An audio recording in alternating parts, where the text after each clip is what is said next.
So hello and welcome back to the nursing guide. आज हम discuss करने वाले हैं एंटी हाइपरटेंसिव ड्रग्स के बारे में। तो सबसे पहले इसकी डेफिनेशन को समझते हैं। Anti hypertensive drugs are medication use to lower high blood pressure and reduce the risk of heart attack, stroke and kidney failure. यानी कि एंटी हाइपरटेंसिव ड्रग्स वो मेडिसिन्स होती हैं जो हमारे हाई ब्लड प्रेशर को कंट्रोल करती हैं और हमारे ब्लड प्रेशर को कंट्रोल करने के साथ साथ हार्ट अटैक, स्ट्रोक और किडनी फेलियर के रिस्क को भी रिड्यूस करती हैं। इसके बाद हम बात करते हैं सबसे इम्पोर्टेंट टॉपिक की तरफ, वो है इनकी क्लासेस। तो इनकी क्लासेस को याद करने की ट्रिक है ABCDV। A for ACE inhibitors और ARBs आते हैं, बी फॉर बीटा ब्लॉकर्स आते हैं, सी फॉर कैल्शियम चैनल ब्लॉकर आते हैं, डी फॉर डायूरेटिक्स आते हैं और वी फॉर वेजोडाइलेटर्स आते हैं। अब हम बात करते हैं A4 ACE इनिबिटर्स और ARBs के बारे में। ये दोनों हमारी किडनी के रास सिस्टम को इनिबिट करते हैं, और हमारे ब्लड प्रेशर को रेगुलेट करते हैं, जिसके बारे में हम आगे भी पढ़ेंगे। नेक्स्ट आते हैं B4 beta blockers, calcium channel blockers, diuretics और वेजोडाइलेटर। अब हमारी बॉडी के अंदर हमारा हार्ट किस तरीके से बीपी को रेगुलेट कर रहा है, इसके 3-4 तरीके होते हैं। सबसे पहले तरीका, जो हमारा हार्ट ब्लड को पंप कर रहा है उसकी रेट को ही हम कम कर दें, यानी कि हमारी हार्ट रेट को ही कम कर दें। दूसरा ऑप्शन आता है जो ये वॉल्यूम जा रहा है उस वॉल्यूम को कम कर दें। तीसरा ऑप्शन आता है हमारे पास में, जो ये ब्लड वेसल्स हैं इनको हम डायलेट कर दें। तो इनके डिफरेंट डिफरेंट तरीके होते हैं। सबसे पहला होता है हार्ट रेट को कम करना। हार्ट रेट को कम करने के लिए कौन से काम आते हैं? Beta blockers. दूसरा हमारे पास आता है ब्लड वेसल को रिलैक्स करना, इसके लिए हम यूज़ करते हैं कैल्शियम चैनल ब्लॉकर्स को। और तीसरा तरीका क्या था?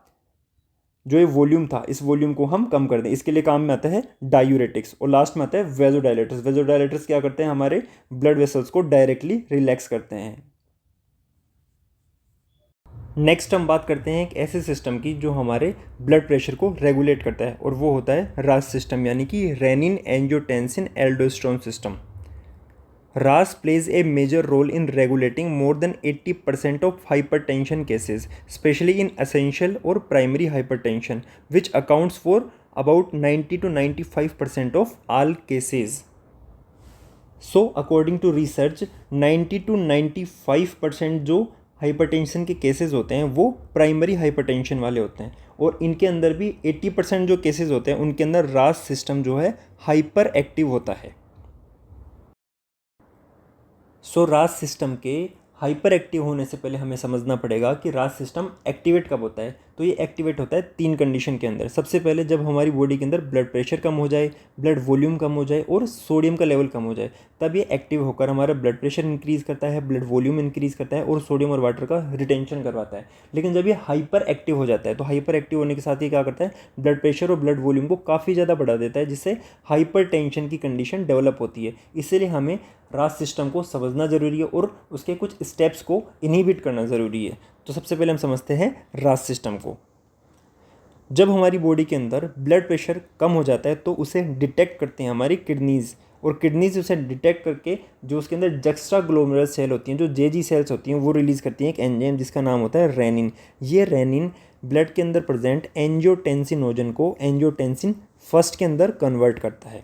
अब ये जो एंजियोटेंसिन फर्स्ट है वो ब्लड के थ्रू होता हुआ लंग्स के अंदर जाता है, और लंग्स के अंदर होता है एंजियोटेंसिन कन्वर्टिंग एंजाइम, जो इस एंजियोटेंसिन फर्स्ट को कन्वर्ट करता है एंजियोटेंसिन सेकंड में।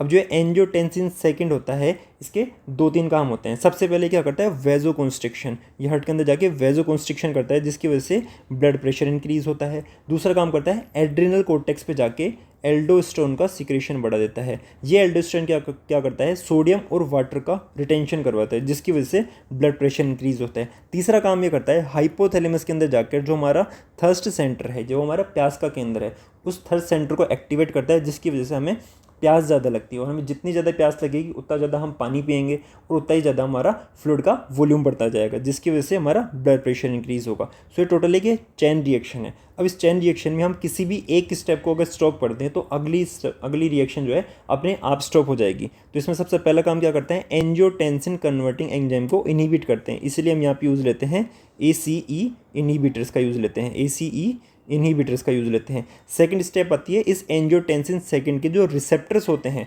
उन्हीं को ब्लॉक करना। इसके लिए हम क्या यूज़ में लेते हैं? ARBs। इसकी वजह से क्या होगा, अगर हम रिसेप्टर्स को ब्लॉक कर देंगे तो ये एंजियोटेंसिन जो सेकंड है वो रिसेप्टर पे जाके अटैच ही नहीं हो पाएगा और आगे की रिएक्शन अपने आप रुक जाएगी और जो हमारा हाइपरटेंशन हो रहा था वो अपने आप ट्रीट हो जाएगा। नेक्स्ट हम बात करते हैं एंटी हाइपरटेंसिव ड्रग्स की सबसे पहली कैटेगरी यानी कि ACE इनिबिटर्स। इंट्रोडक्शन के बारे में पढ़ते हैं। ACE की फुल फॉर्म होती है angiotensin converting enzyme. ACE inhibitors are classes of anti hypertensive drug that lower blood pressure यानी कि ब्लड प्रेशर को कम करती हैं, किडनीज़ को प्रोटेक्ट करती हैं, reduce cardiac workload in heart failure यानी हार्ट फेलियर की कंडीशन में कार्डियक वर्कलोड को कम करती हैं। पैथोफिजियोलॉजी हम इसकी पहले भी डिस्कस कर चुके हैं। ACE inhibitors block the conversion of angiotensin first to angiotensin second यानी कि एंजियोटेंसिन फर्स्ट से सेकंड के कन्वर्जन को इनहिबिट करती हैं। किसके थ्रू? ACE एंजाइम को इनहिबिट करके। दिस लीड्स टू यानी कि इसकी वजह से क्या क्या होता है, एंजियोटेंसिन सेकंड का लेवल कम होता है। अब जो एंजियोटेंसिन सेकंड था वो एक स्ट्रॉन्ग वेजो कंस्ट्रिक्टर था, अब ये जब यही ब्लॉक हो गया है तो क्या होगा, वेजो डायलेशन होगा। नेक्स्ट एल्डोस्टेरोन के लेवल को कम करती है जिसकी वजह से क्या होगा, सोडियम और वाटर का रिटेंशन कम होगा जिसकी वजह से हाइपोनेट्रीमिया की कंडीशन भी डेवलप होगी। नेक्स्ट क्या करता है, ब्लड प्रेशर को कम करता है एंड लेस स्ट्रेन और हार्ट पे लेस स्ट्रेन पड़ता है। नेक्स्ट हम बात करते हैं इसकी एग्जाम्पल्स की। तो इसके एग्जाम्पल्स को याद करने के लिए मैंने तो एक ट्रिक यूज़ की थी। सबसे पहले जो कैप्टोप्रिल, इनालाप्रिल, लिसिनोप्रिल, रामीप्रिल और पेरिडोप्रिल है इसको हम डिवाइड कर लेते हैं एक फैमिली के अंदर। सो जो दादाजी हैं वो है कैप्टन यानी कि कैप्टोप्रिल, जो माँ है उसका नाम है एना और वो है इनालाप्रिल, जो पिताजी है उनका नाम है राम वो है रामीप्रिल, और जो बेटा है यानी कि लकी उसका नाम है लिसिनोप्रिल, और जो बेटी है उसका नाम है परी यानी कि पेरिनोप्रिल। इन सभी के लास्ट में जो है प्रिल वर्ड आता है। नेक्स्ट हम बात करते हैं ACE इनिबिटर्स ड्रग के साइड इफ़ेक्ट की। तो इनको साइड इफ़ेक्ट को याद करने की एक निमोनिक है, वो इसके ड्रग के नाम पर भी है और वो है captopril. C4 cough, A4 angioedema, P4 potassium का लेवल इंक्रीज होना यानी कि hyperkalaemia, T4 taste changes, O4 orthostatic hypotension, P4 pregnancy contraindicated, R4 rashes, I4 increased renin और L4 लो सोडियम होना यानी कि हाइपोनेट्रीमिया होना।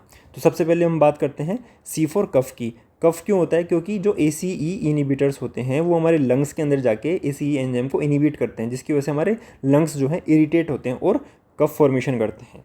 नेक्स्ट आती है एंजियोइडिमा की कंडीशन, जिसके अंदर फेस पे, टंग पे स्वेलिंग आ जाती है। नेक्स्ट हम बात करते हैं पोटेशियम का लेवल का बढ़ना। अब ये पोटेशियम का लेवल क्यों बढ़ रहा है? क्योंकि जो ACE इनिबिटर्स होते हैं वो हमारी बॉडी के अंदर जो एल्डोस्टेरोन था उसके लेवल को कम करते हैं। अभी एल्डोस्टेरोन क्या कर रहा था, बॉडी के अंदर सोडियम और वाटर को रिटेन करवा रहा था। अभी एल्डोस्टेरोन ही नहीं होगा तो ये सोडियम भी नहीं रहेगा जिसकी वजह से पोटेशियम का लेवल हमारी बॉडी के अंदर बढ़ता जाएगा और हाइपरकैलेमिया की कंडीशन डेवलप होगी। नेक्स्ट होता है टेस्ट चेंजेस होते हैं। ऑर्थोस्टैटिक हाइपोटेंशन यानी कि जब पेशेंट अपनी पोजीशन चेंज करता है या फिर जब वो पेशेंट खड़ा होता है तो हाइपोटेंशन की कंडीशन के अंदर चला जाता है जिसको क्या बोलते हैं, ऑर्थोस्टैटिक हाइपोटेंशन। नेक्स्ट आता है प्रेगनेंसी कॉन्ट्राइंडिकेटेड यानी कि ये प्रेगनेंसी के अंदर कॉन्ट्राइंडिकेटेड होता है। क्यों? क्योंकि ये टेरेटोजेनिक इफेक्ट शो करता है यानी कि फीटस के जो किडनीज और लंग्स होते हैं उनको भी हार्म कर सकता है, इसलिए हम प्रेगनेंसी के अंदर इनको नहीं देते हैं। नेक्स्ट आता है रैशेस कर सकता है, इंक्रीज रेनिन का लेवल बढ़ सकता है और L4 लो सोडियम यानी कि हाइपोनेट्रीमिया भी कर सकता है। नेक्स्ट हम बात करते हैं इसकी नर्सिंग कंसिडरेशन की। सबसे पहले आता है हमें क्या क्या करना है एज ए नर्स। सबसे पहले हमें रेगुलर जो BP है उसको मॉनिटर करना है, जो ड्राई कफ है उसको वॉच करना है। नेक्स्ट आता है पोटेशियम का लेवल रेगुलर चेक करना है क्योंकि हाइपरकैलेमिया की कंडीशन डेवलप हो सकती है।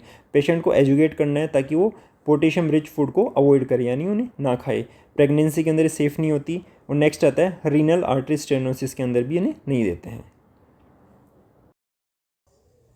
नेक्स्ट हम बात करते हैं दूसरी कैटेगरी की ARBs की, angiotensin receptor blockers.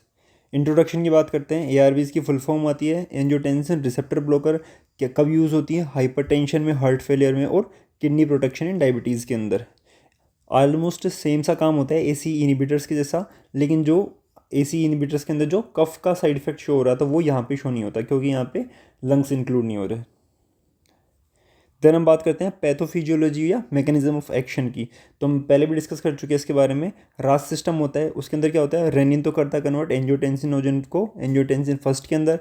ACE convert करता है फर्स्ट को एंजियोटेंसिन सेकंड के अंदर जो एंजियोटेंसिन सेकंड था वो क्या क्या कर रहा था, वेजोकंस्ट्रिक्शन कर रहा था। जो एल्डोस्टेरोन था उसको स्टिमुलेट कर रहा था, जिसकी वजह से सोल्ट यानी कि सोडियम और वाटर का रिटेंशन हो रहा था और ब्लड प्रेशर इंक्रीज हो रहा था। अब जो ARBs होती हैं वो ब्लॉक करती हैं इस एंजियोटेंसिन सेकंड के रिसेप्टर्स को। इसकी वजह से क्या होगा, एंजियोटेंसिन सेकंड एक्ट नहीं कर पाएगा, इसकी वजह से वेजोडाइलेशन होगा और ब्लड प्रेशर और BP कम हो जाएगा। नेक्स्ट हम बात करते हैं इसके एग्जांपल्स की। तो इसके एग्जांपल्स होते हैं कौन कौन से, लोसार्टन, टेलमिसार्टन, ओल्मेसार्टन, वालसार्टन और इर्बेसार्टन। नेक्स्ट हम बात करते हैं इसके साइड इफेक्ट की। साइड इफेक्ट ऑलमोस्ट सेम ही है, बस एक ड्राई कफ वाली कंडीशन नहीं आती। तो सबसे पहले क्या हो गया, हाइपोटेंशन, हाइपरकैलेमिया, डिजीनेस और रीनल इम्पेयरमेंट यानी कि किडनी वगैरह खराब होना, एंजियोएडिमा भी होगा।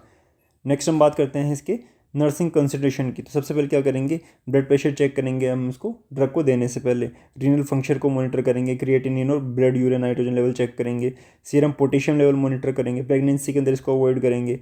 और अगर ऑर्थोस्टैटिक हाइपोटेंशन की कंडीशन है तो पेशेंट को स्लोली राइज होने के लिए बोलेंगे और पोटेशियम रिच फूड अवॉइड करने के लिए पेशेंट को एजुकेट करेंगे। तीसरी कैटेगरी आती है हमारे सामने बीटा ब्लॉकर्स की। Beta blockers are sympatholytic drug that block beta adrenergic receptor.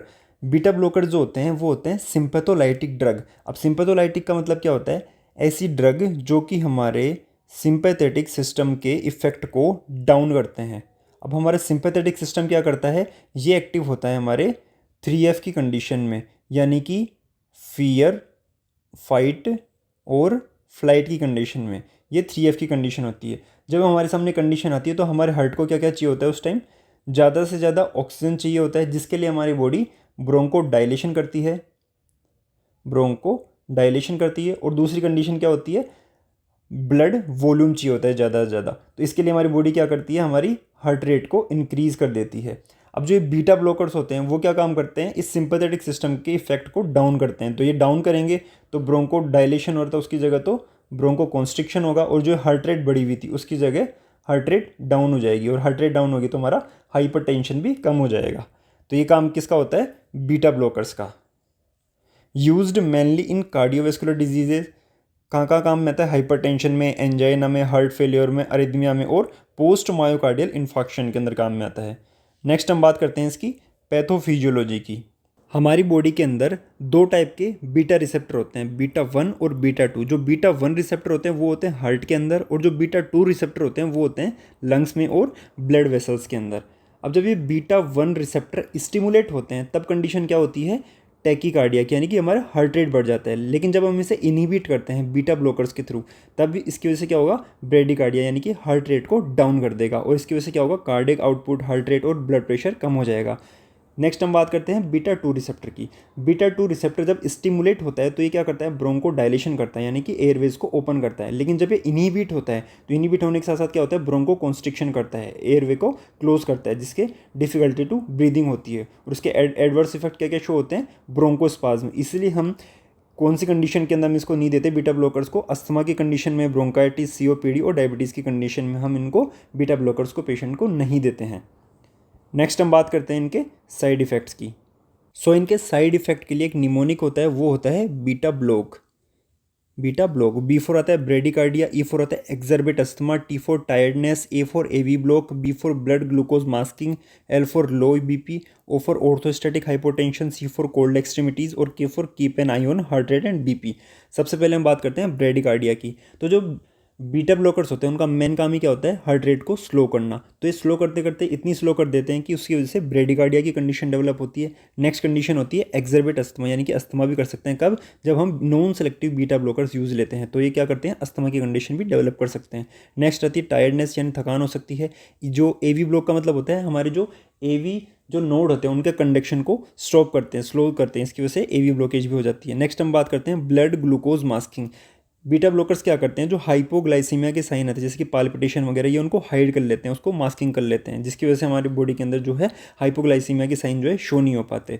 Next हम बात करते हैं L4 आता है लो BP, यानी कि हाइपोटेंशन की कंडीशन, और O4 ऑर्थोस्टैटिक हाइपोटेंशन की कंडीशन आती है। C4 आता है कोल्ड एक्सट्रीमिटीज़ और K4 आता है keep an eye on heart rate and BP। Next हम बात करते हैं नर्सिंग रेस्पॉन्सिबिलिटी की। तो हम सबसे पहले क्या करेंगे, हार्ट रेट और जो ब्लड प्रेशर है उसको रेगुलर मॉनिटर करेंगे।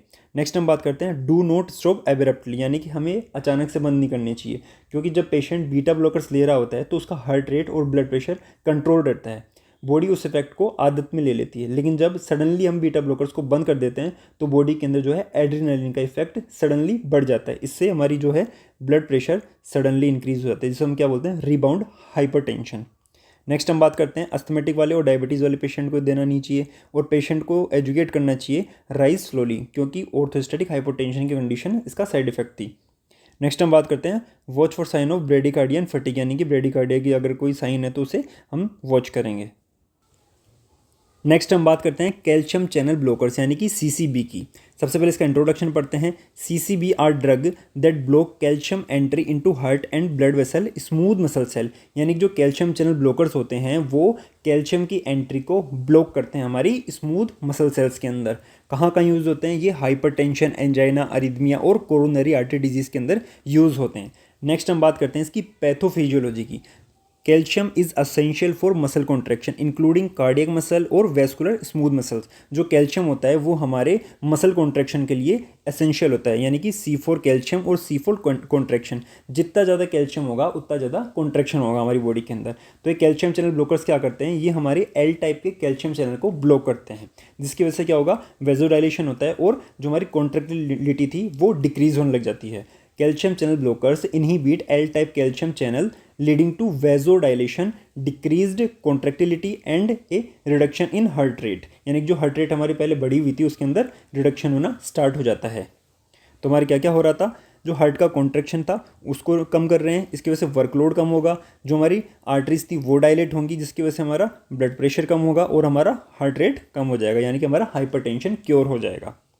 नेक्स्ट हम बात करते हैं इनके टाइप्स की। तो सबसे पहला टाइप आता है इसमें डाईहाइड्रोपायरिडीन्स, और दूसरा आता है नॉन डाईहाइड्रोपायरिडीन्स यानी कि DHP और नॉन DHP। तो जो DHP होते हैं डाईहाइड्रोपायरिडीन्स, उनके अंदर कौन कौन सी आती है, उनके अंदर आती हैं एम्लोडिपिन और निफेडिपिन, और नॉन DHP या फिर नॉन डाईहाइड्रोपायरिडीन्स के अंदर आते हैं विरापामिल और डिल्टियाजेन। नेक्स्ट हम बात करते हैं इनके साइड इफेक्ट की। तो इनके साइड इफेक्ट के लिए क्या निमोनिक होने वाला है, वो होने वाला है कैल्शियम। अब इसमें C4 आता है कॉन्स्टिपेशन, स्पेशली जब पेशेंट विरापामिल लेता है तो उसके कॉन्स्टिपेशन के साइन शो होते हैं, क्योंकि विरापामिल क्या करती है, बाउल मूवमेंट को स्लो करती है। नेक्स्ट आता है E फॉर एंकल एडिमा। जो कैल्शियम चैनल ब्लॉकर्स होते हैं वो वेजोडाइलेशन करते हैं, इसकी वजह से जो फ्लूइड है वो एंकल्स के अंदर एक्यूमुलेट होने लगता है, उसकी वजह से हमारे जो है पैर सूज जाते हैं, इसको क्या बोलते हैं, एंकल एडिमा। फिर नेक्स्ट कंडीशन आती है लो बीपी की। लो बीपी क्या होता है, जो ब्लड वेसल्स हैं वो रिलैक्स होने पर बीपी जो है ज़्यादा ड्रॉप कर सकता है, जिसकी वजह से हाइपोटेंशन की कंडीशन भी डेवलप हो सकती है। नेक्स्ट आता है C4 cardiac depression. Cardiac depression क्या होता है, हार्ट का कॉन्ट्रैक्शन स्लो हो जाता है, जिसकी वजह से पेशेंट को ब्रेडिकार्डिया भी हो सकता है। नेक्स्ट हम बात करते हैं I for increased heart rate. अभी कौन सी कंडीशन के अंदर होता है, जब पेशेंट निफेडिपिन लेता है, तो निफेडिपिन लेने की वजह से बीपी जो है सडन ड्रॉप करता है। अब बॉडी इसको कंपनसेट करने के लिए क्या करती है, फास्ट हार्ट रेट करती है, इसकी वजह से क्या होगा, इसको अपन क्या बोलते हैं, रिफ्लेक्स ट्रैकिकार्डिया।